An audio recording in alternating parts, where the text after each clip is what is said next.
3 anonymous confessions. One about a wedding day secret that came out during the toast. One about a roommate who wasn't who they said they were. And one about a father who found something in his son's old room that changed everything he thought he knew about him. Stay to the end. The last one is the one people are still arguing about in the comments. If you're new here, hit subscribe. Every week. We bring you the darkest, strangest, and most unbelievable confessions sent in anonymously. Let's get into it. I need to get this off my chest, because I still don't know if I did the right thing. My best friend since college, I'll call her Renee, asked me to be her maid of honor. I was thrilled. We'd been through everything together, bad breakups, worse jobs, that one apartment with the mold problem neither of us wants to talk about. When she got engaged to a guy named Marcus, I was happy for her. He seemed steady, boring in a good way, the kind of guy who remembers anniversaries and doesn't argue about splitting the check. 2 weeks before the wedding, I was helping Renee address the last of the invitations when her phone buzzed on the counter. A text preview lit up the screen. Can't wait for Friday.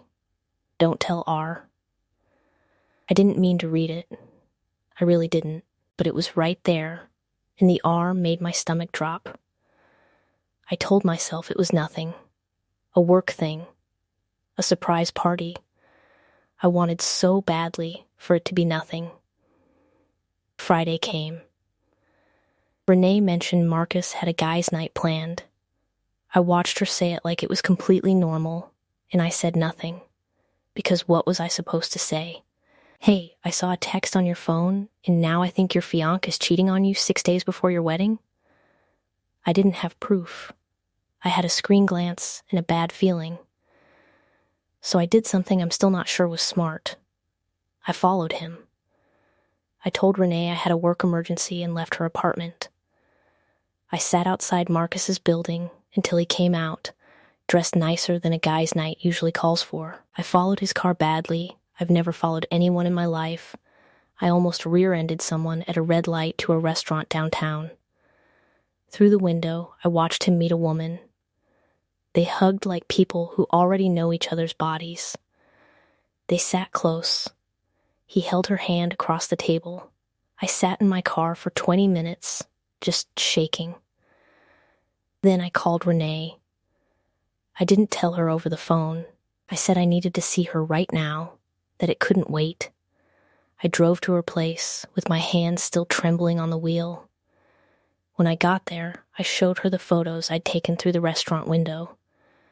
I watched her face change in real time, that specific kind of collapse when the last few weeks of your life get rewritten in front of you. She didn't cry, not at first. She got very quiet and very still, and then she picked up her phone and called the venue to ask about their cancellation policy. The wedding didn't happen.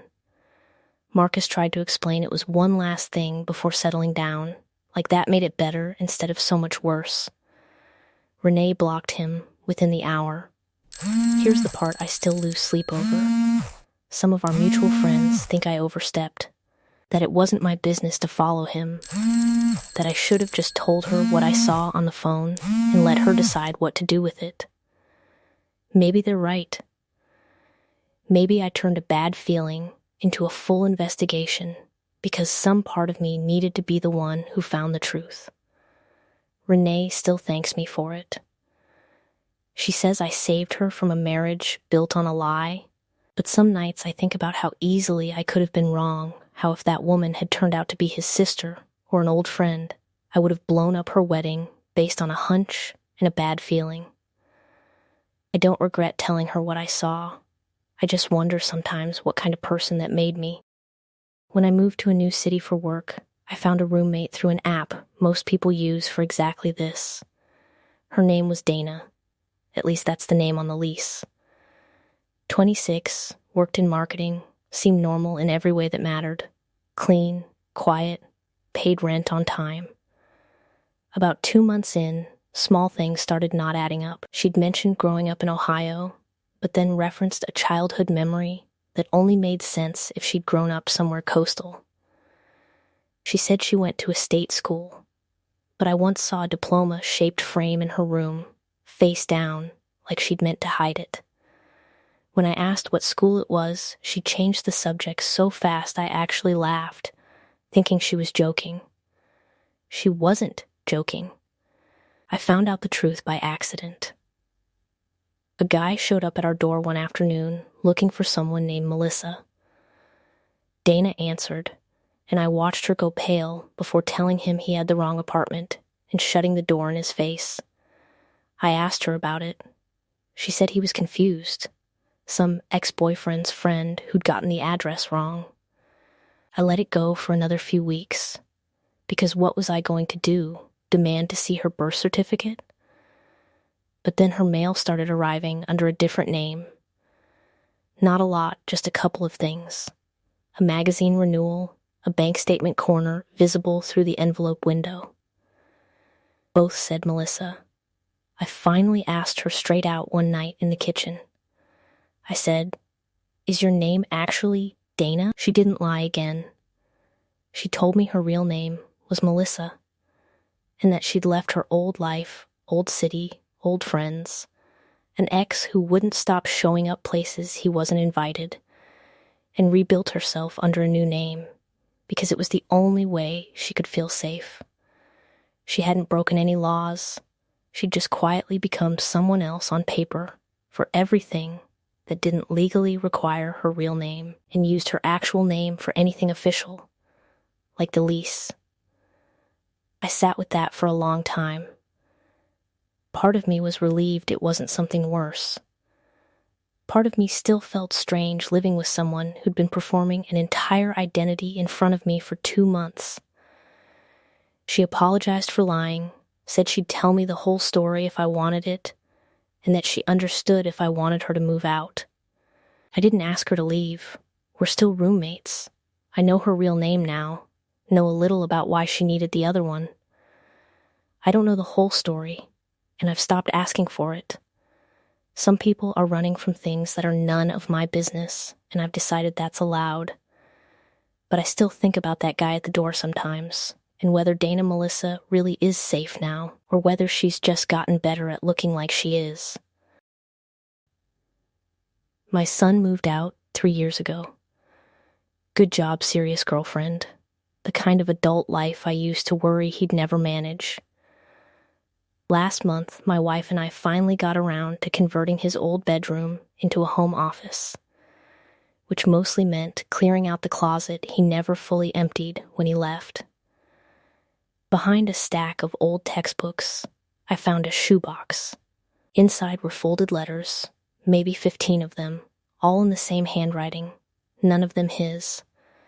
They were addressed to Danny, that's not his name, but it's what the letters called him, over and over, in a way that felt deliberate.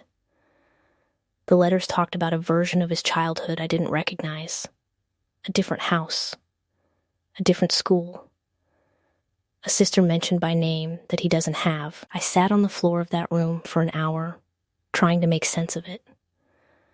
My first thought, the ugly one, was that he wasn't really ours, some kind of switched-at-birth nightmare I'd seen in a movie once. But the dates on the letters didn't line up with anything like that. They spanned years he was definitely living with us, going to the school we drove him to every morning. I called him. I didn't mean to make it sound like an interrogation, but I know it did. I asked him who Danny was.